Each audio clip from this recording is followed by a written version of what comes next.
I was handed an envelope on Christmas morning and told, calmly and without hesitation, that I no longer belonged in my own life. In a matter of minutes, my home, my money, and my place in the family were gone, signed away by the one person I trusted without question. There was no shouting, no dramatic scene, just paperwork, certainty, and a quiet sentence that cracked something inside me for good. What followed over the next 3 days was not revenge, but something far more unsettling. Because when the truth surfaced, everything shifted, and suddenly the power I thought I had lost came rushing back. Before we dive into today's story, take a moment to share where you're watching from. We love seeing how our stories bring people together from every corner of the world. Your thoughts and comments are what make this community so special, and we're truly grateful to have you here. If you haven't already, don't forget to hit that subscribe button and turn on notifications so you never miss a new story filled with drama, resilience, and unexpected twists. Now, settle in, get comfortable, and maybe grab your favorite drink, because this is a tale you won't want to miss. Let's get started. My name is Evelyn Harper. I am 58 years old, and until recently, I believed my life had already settled into its final, quiet shape. I was not unhappy, not exactly. I was simply finished becoming. After my husband died 4 years ago, the days stopped asking much of me, and I learned how to make myself smaller inside them. I live in Charleston, South Carolina, in a weathered house near the water where the air always carries a hint of salt, and time seems willing to slow down if you let it. The house has wide front steps, a narrow porch, and windows that catch the afternoon light just right. I raised my daughter here. I buried my husband from here. Every floorboard knows the sound of my footsteps. My husband was careful in ways I never was. He planned, measured, and double-checked. He built his success quietly through property investments, not flashy deals. I supported him without asking many questions because I trusted him completely. That trust became the foundation of our marriage. When he passed, he left behind more than memories. He left a trust designed to protect me for the rest of my life, though I never saw it that way. To me, it was as just paperwork tied to a man I missed. After he was gone, my world narrowed. I kept the same routines.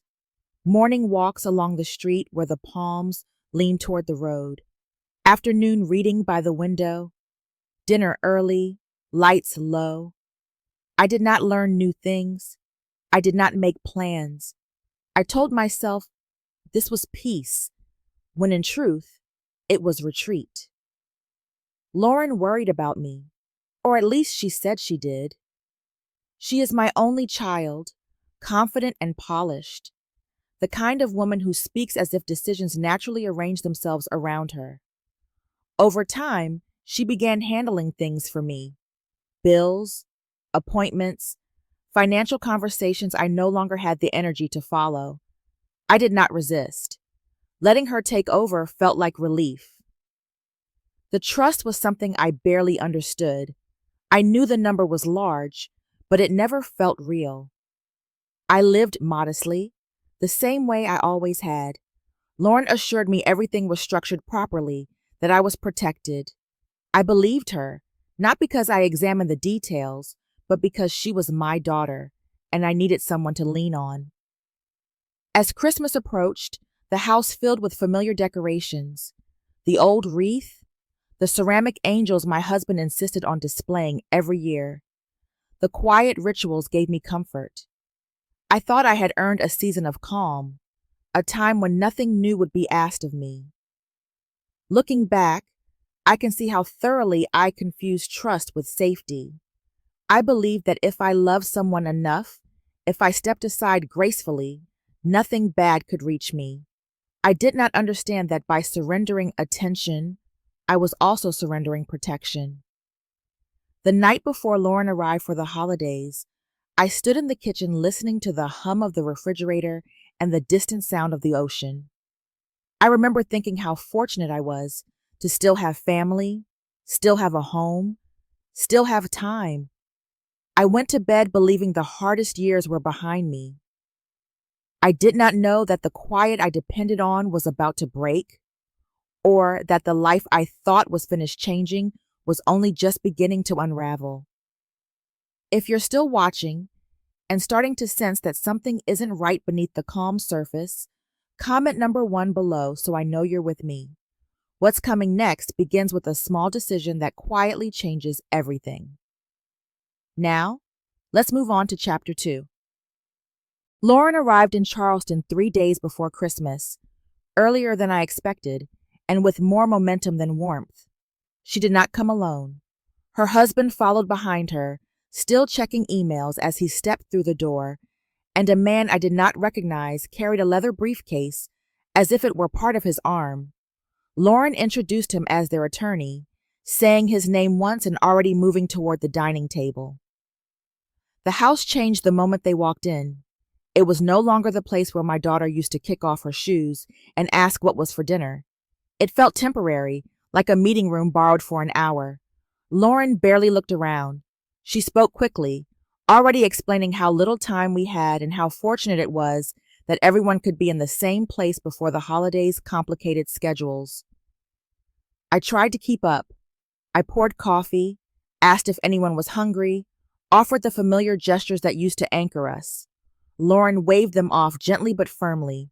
She said this would not take long. She said it was all routine. She said she just needed my signature on a few documents so things would be easier moving forward. The attorney opened his briefcase and placed a thick stack of papers on the table.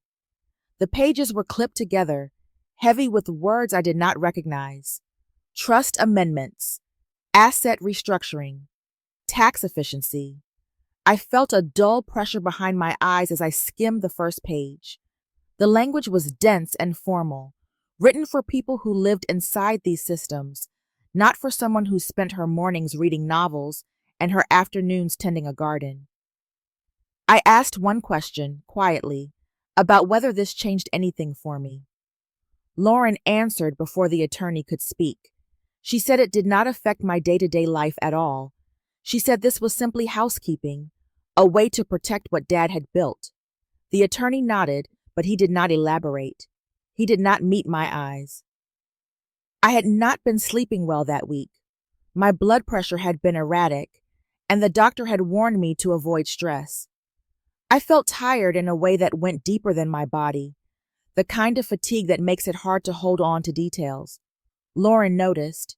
She leaned closer and told me not to worry, that she had everything under control.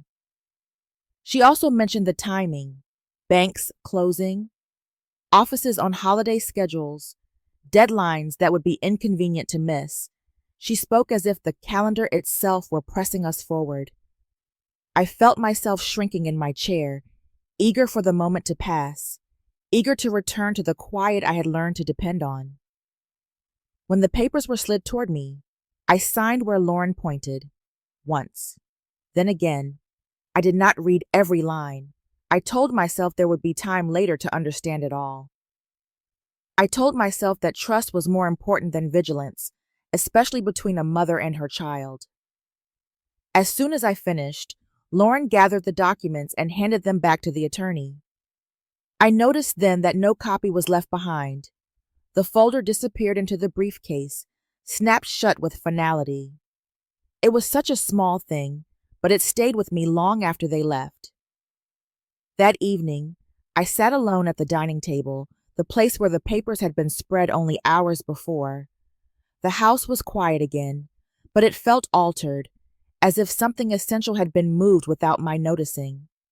I replayed the afternoon in my mind, searching for the moment I should have spoken up, the question I should have asked. I told myself I was imagining things.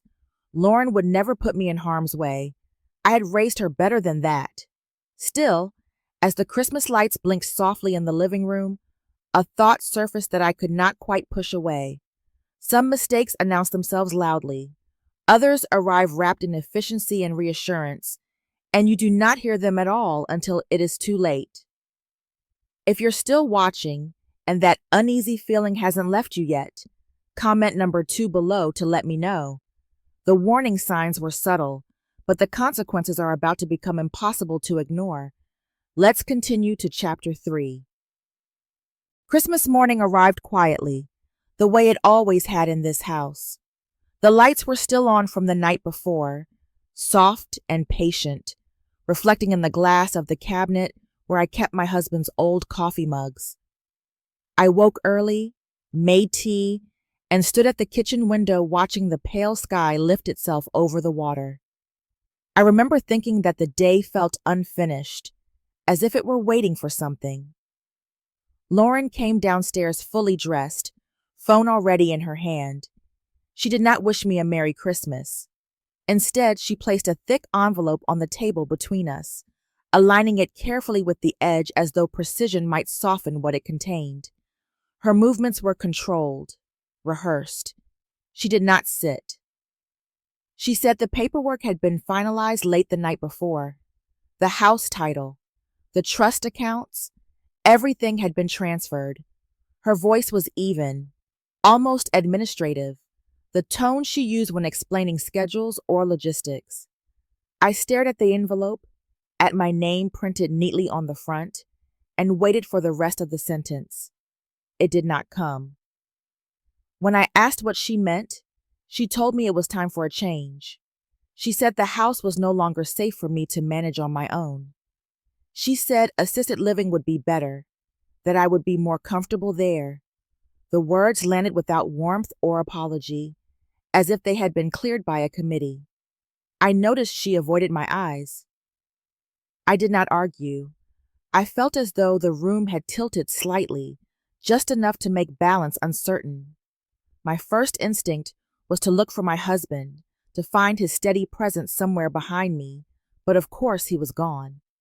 The house seemed suddenly unfamiliar, stripped of its history by a single conversation. She continued speaking, outlining next steps, timelines, arrangements she had already made. I heard my name mentioned in the third person. I heard phrases like best interest and long-term care. I also heard what she did not say. There was no question, no invitation to respond. The decision had already been made. When I reached for my wallet out of habit, the card reader on the counter blinked red. Lauren explained calmly that access had been suspended temporarily, just until everything settled. I realized then that this was not a misunderstanding. It was a sequence.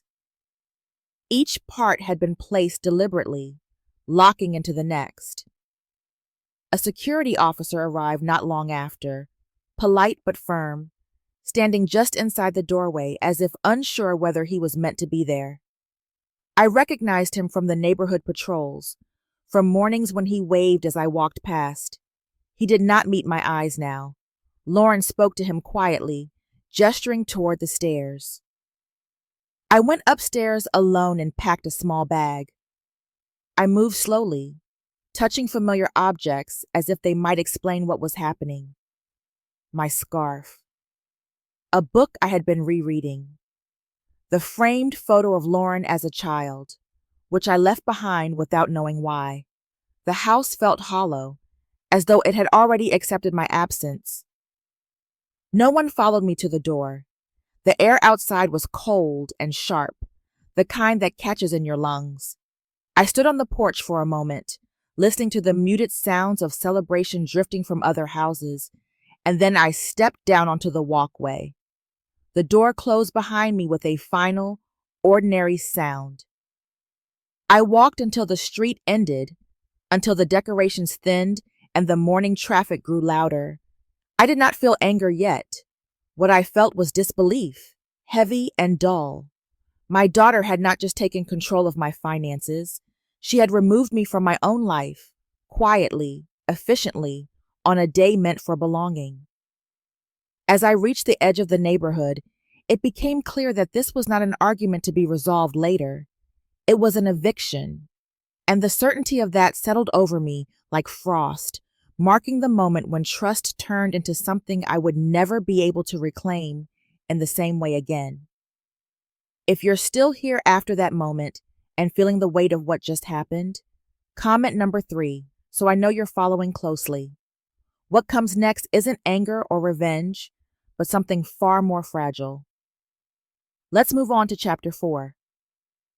The motel sat just off Interstate 26, close enough to the road that the sound of traffic never fully faded. I chose it because it required no decisions. One turn, a flickering vacancy sign, a counter that did not ask questions. The room was small and smelled faintly of old cleaner and heat that had been turned on too late in the season. I left my coat on and did not take off my shoes. The bedspread was patterned with colors meant to disguise wear, and the lamp leaned slightly to one side, casting a tired circle of light. I did not cry right away. I sat on the edge of the bed and stared at the wall, as if it might explain what had happened if I looked long enough. My body felt hollow, emptied of urgency. The part of me that should have been angry seemed far away, sealed off behind disbelief. I told myself to breathe, to wait for feeling to catch up. When I reached for my wallet again, out of habit more than hope, the card still did not work. I tried once more, slower this time, as if patience might change the result. It did not. I put the wallet back in my bag and felt a wave of embarrassment, sharp and unnecessary, as though someone were watching. It was absurd to feel ashamed in an empty room, but shame has a way of inventing witnesses. I thought about calling the bank. I thought about calling a friend. Each idea dissolved before it became action. Every number I could dial felt like an admission of failure, proof that I had let myself be reduced to this. Instead, I sat still and let the night stretch around me. Outside, trucks passed in steady intervals, their headlights briefly illuminating the thin curtains before moving on.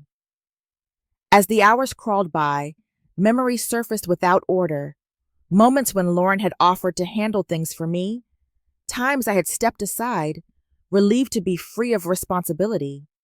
I had called it trust. I had told myself it was natural, even healthy, to let go as I grew older.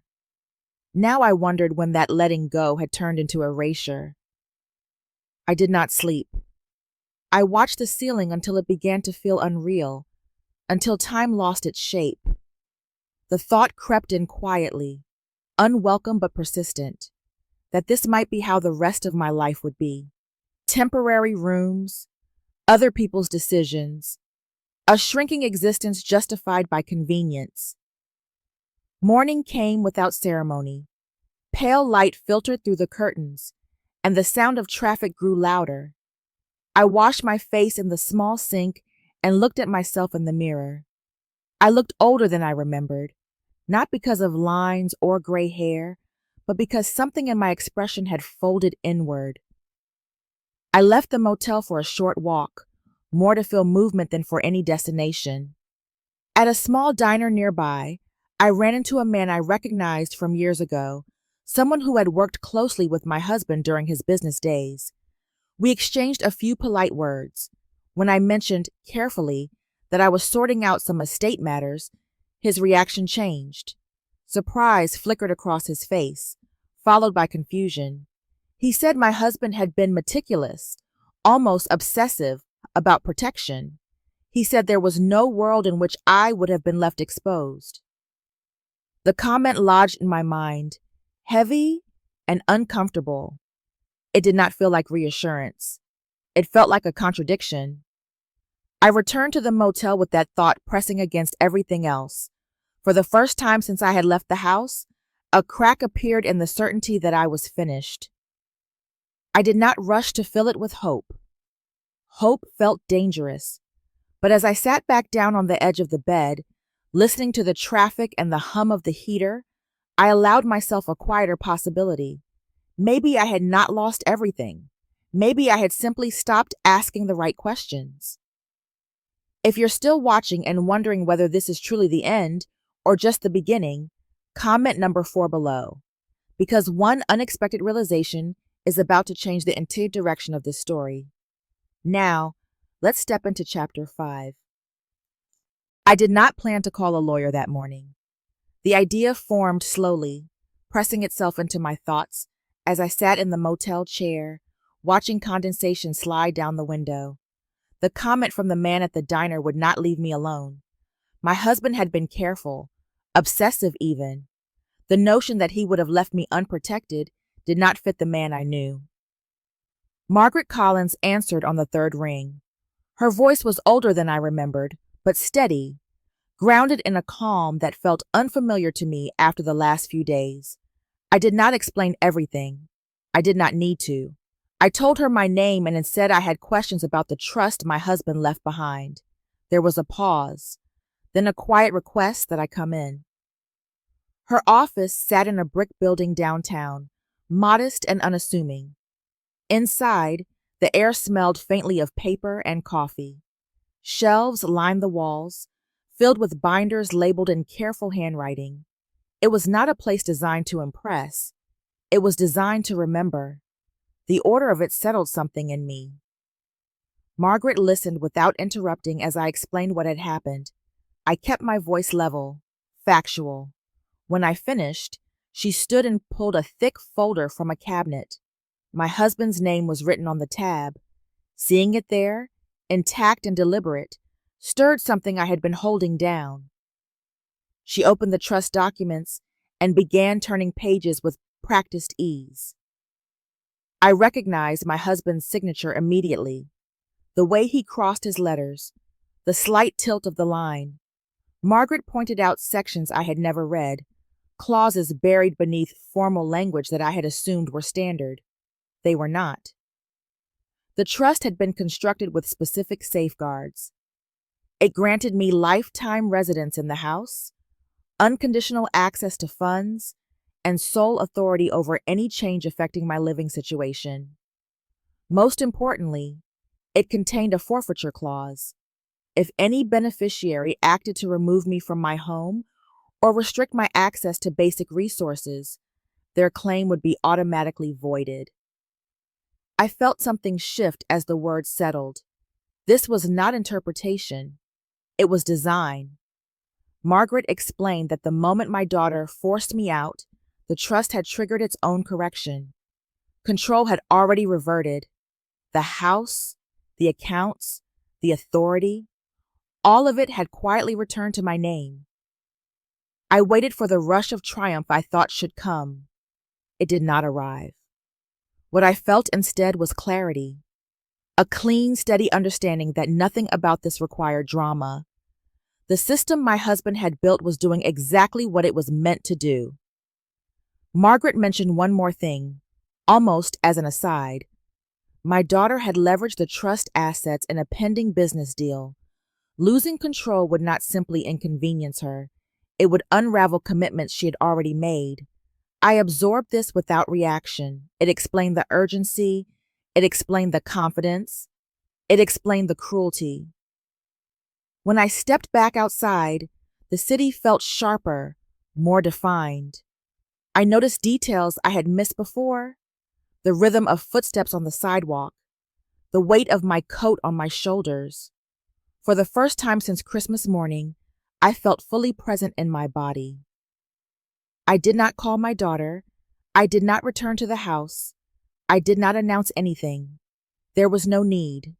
The truth had surfaced on its own, precise and unmovable. It did not shout. It did not accuse. It simply stood where it had always been, waiting for me to catch up. As I walked back toward the motel, I realized that the worst part of the last few days had not been the loss of shelter or money. It had been the belief that I was powerless. That belief had cracked. And through it, something steadier was beginning to take shape. When I stepped out of Margaret Collins' office, the street looked unchanged. Cars idled at the light. A couple walked past, carrying shopping bags. Someone laughed into a phone. The ordinary world continued as if nothing had shifted, and yet everything had. The truth had settled into me with a weight that was both grounding and strange. I had not won anything. I had simply returned to myself.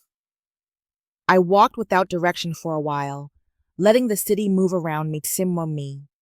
The knowledge I carried felt delicate, not because it was fragile, but because it demanded care. I understood now that I did not need to rush. The law had already done its work. The trust was clear. Control had reverted. There was no urgency except the kind that comes from fear, and I was no longer afraid. With clarity came choices. I could go straight back to the house and confront my daughter with documents and authority. I could call her and explain, outline the mistakes she had made, and watch her scramble to recover. I could also take the louder path, the one people expect when betrayal is revealed, and make the story public. Each option presented itself fully formed, each with consequences I could already imagine. What surprised me was how little anger I felt. The betrayal still hurt, but it no longer burned. Anger would have pushed me to act for release, not for resolution. I did not want to humiliate my daughter or frighten her into submission. I wanted something quieter and more permanent. I wanted my life back, on my terms. I realized then that confrontation would return me to the position I had just escaped. It would make me reactive again, pulled into her timing, her explanations, her version of events. Silence, on the other hand, would keep the center of gravity where it belonged, with me. I returned to the motel with a steadier step than before. The room looked the same, but I did not. I took off my coat, set my bag down, and sat at the small table beneath the window. For the first time since Christmas morning, I felt capable of thinking several steps ahead. I wrote down dates, names, moments that mattered, not to build a case, but to rebuild a narrative I could trust. The phone remained still. No messages, no missed calls. I understood why. Lauren believed the situation was resolved. From her perspective, the disruption had been contained. She would not reach out until something forced her to. That waiting did not feel passive. It felt deliberate. I let the hours pass, aware that systems larger than either of us were adjusting, recalibrating. Banks do not move quickly, but they move surely. Contracts do not argue, they simply enforce. As evening came on, I sat on the edge of the bed and listened to the traffic again. The sound no longer felt oppressive. It reminded me that things were in motion. Somewhere, notifications were being generated. Access was being reviewed. Doors were preparing to close. I did not rehearse what I would say when my daughter finally called. I did not plan speeches or ultimatums. I trusted that when the time came, I would speak from a place that no longer needed to prove anything. That was the difference now. I was not waiting to be restored. I already was. Before turning off the light, I acknowledged the choice I had made.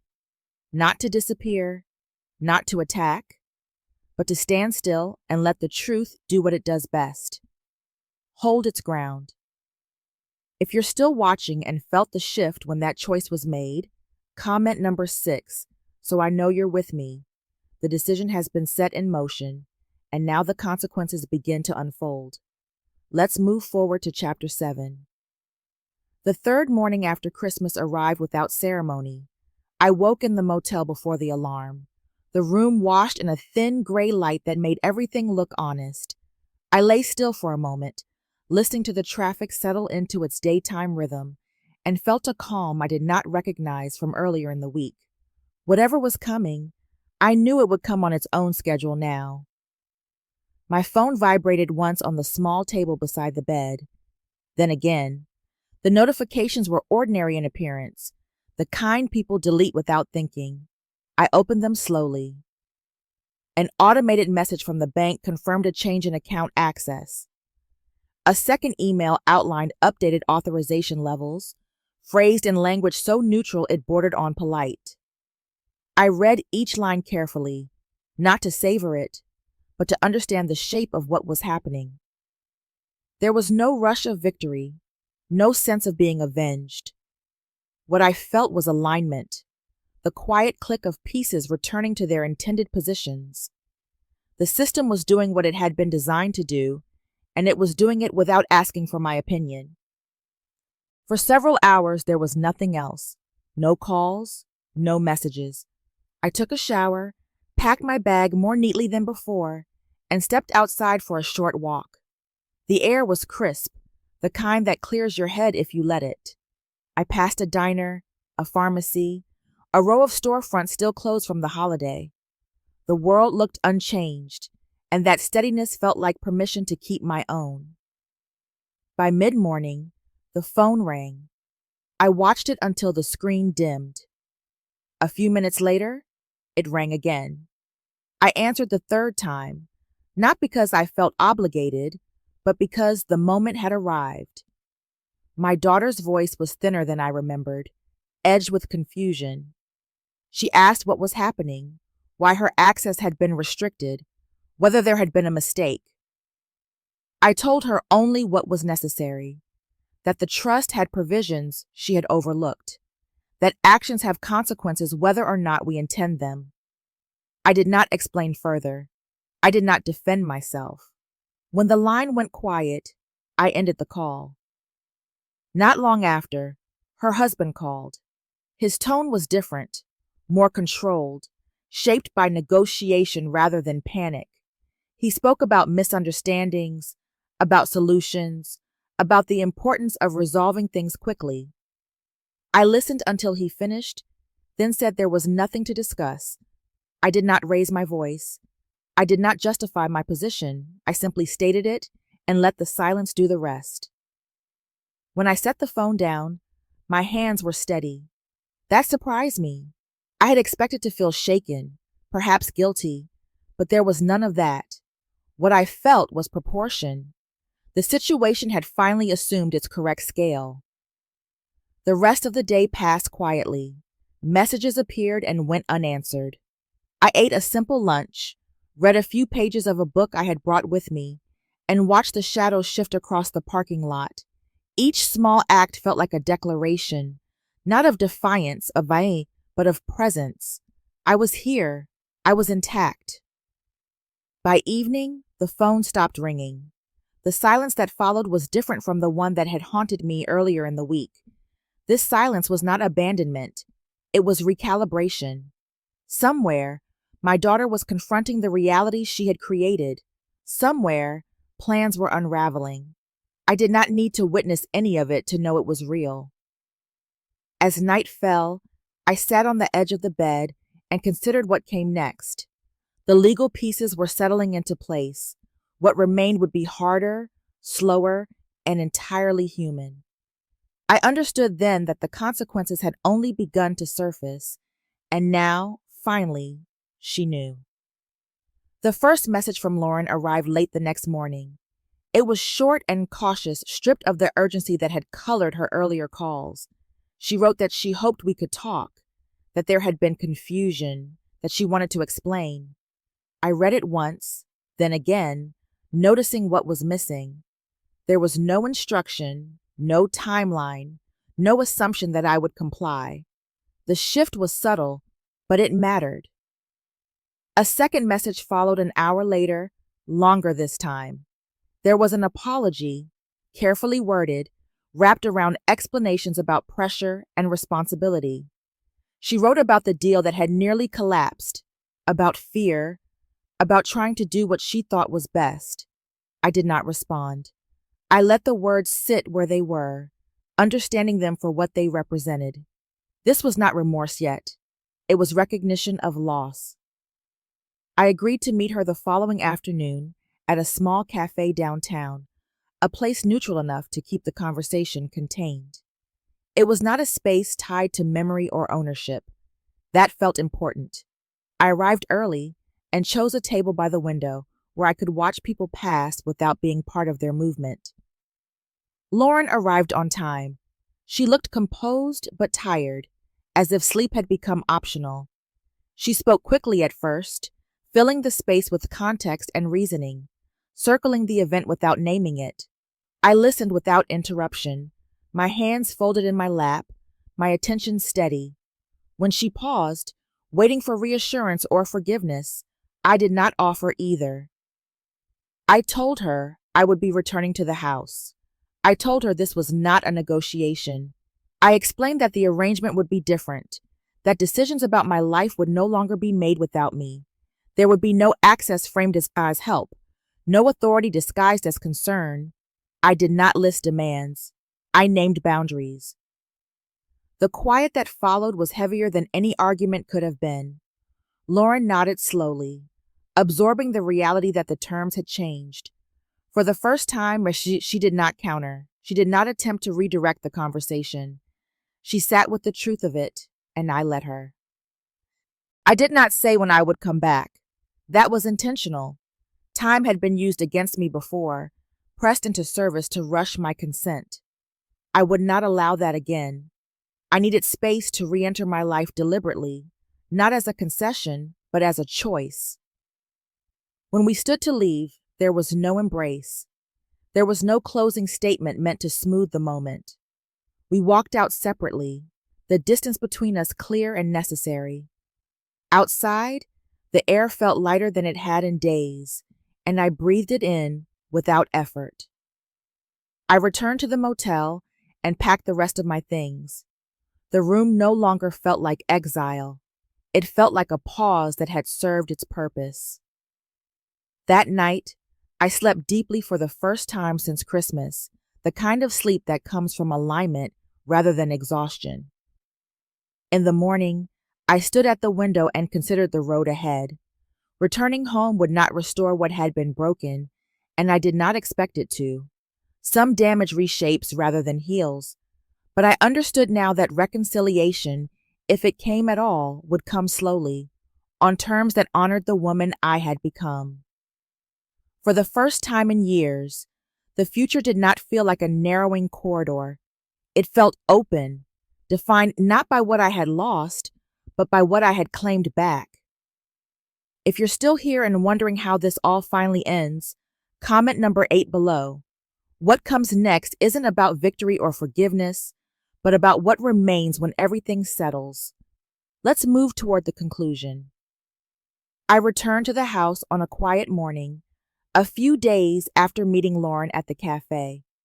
I did not announce myself. I did not ask if it was a good time. I parked in the driveway as I had done for decades and sat for a moment with my hands on the steering wheel, letting the familiar lines of the place settle back into me. The house looked unchanged from the street, steady and self-possessed, as if it had been waiting. Inside, the air felt different. Not hostile, not welcoming, simply altered. Some furniture had been shifted. A lamp I liked had been moved from the corner to make room for something sleeker, less personal. I noticed these details without reacting. Observation came easily now. Judgment did not. Lauren was home. I sensed her before I saw her, the way you do when another presence shares a space. She appeared in the hallway, paused, and then stepped aside to let me pass.